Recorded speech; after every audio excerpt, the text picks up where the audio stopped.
एक टाइम पे मैं सुनता था बीजेपी या राइट विंग के कुछ लीडर्स का ये कहना कि मुसलमान जहाँ माइनॉरिटी में होता है वो वहाँ मेजॉरिटी बनना चाहता है। ऐसी पट्टी मुसलमान को पढ़ाई जाती है कि माइनॉरिटी जहाँ हो वहाँ मेजॉरिटी बनो, जहाँ इक्वल हो वहाँ वहाँ वहाँ दबदबा बनाओ, और जहाँ मेजॉरिटी हो वहाँ माइनॉरिटी ख़त्म कराओ। ऐसा कुछ राइट विंग के लीडर्स मुसलमानों के बारे में बोला करते थे। आपकी क्या मत है इस पे? देखो, एक बात याद रखो, मैं केवल हिस्ट्री के रूप में आपको बता रहा हूँ कि दुनिया में जिस देश में 51% मुस्लिम पॉपुलेशन हो गई, उस देश में लोकतंत्र, समाजवाद और धर्मनिरपेक्षता खत्म हो गई।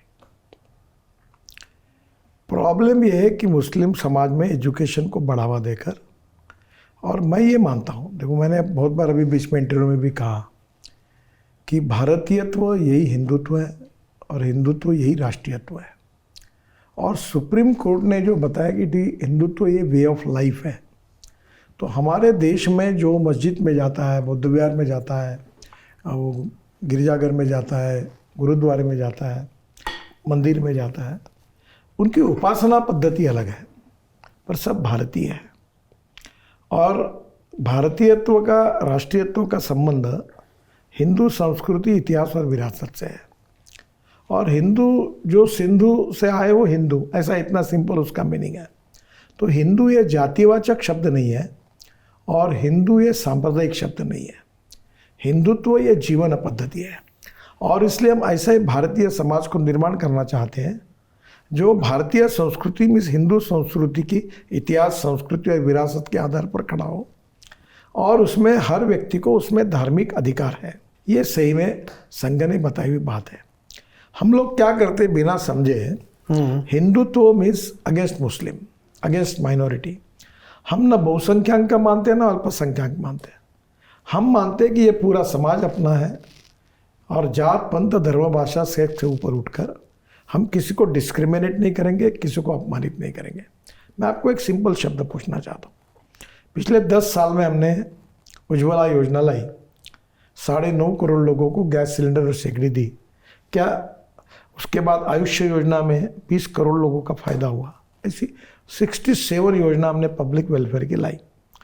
क्या कोई भी योजना में हमने नीचे लिखा क्या कि दलित और मुसलमान अप्लाई ना करें? क्या आप हमको ये सिद्ध करके दिखा सकते हैं क्या? मैं सरकार की बात कर ही नहीं रहा था, मैं एक पॉलिटिकल पार्टी के कुछ लीडर्स का जो कहना है उस स्टेटमेंट पे आपका मत जानना चाह रहा था।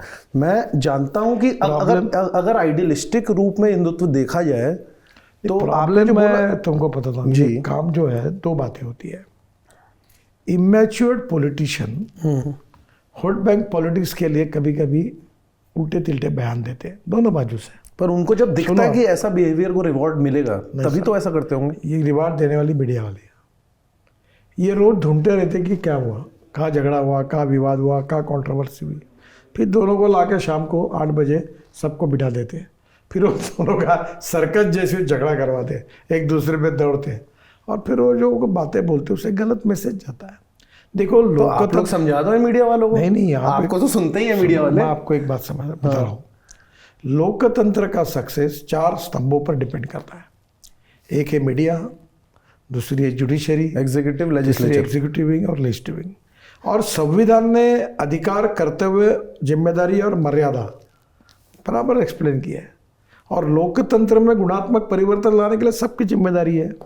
तो थोड़ा सा क्या हुआ है कि ये हमने एक दूसरे के प्रति डायरेक्टली और इनडायरेक्टली इच्छा रखते हुए या न रखते हुए हमने घृणा, द्वेष फैलाने की कोशिश की।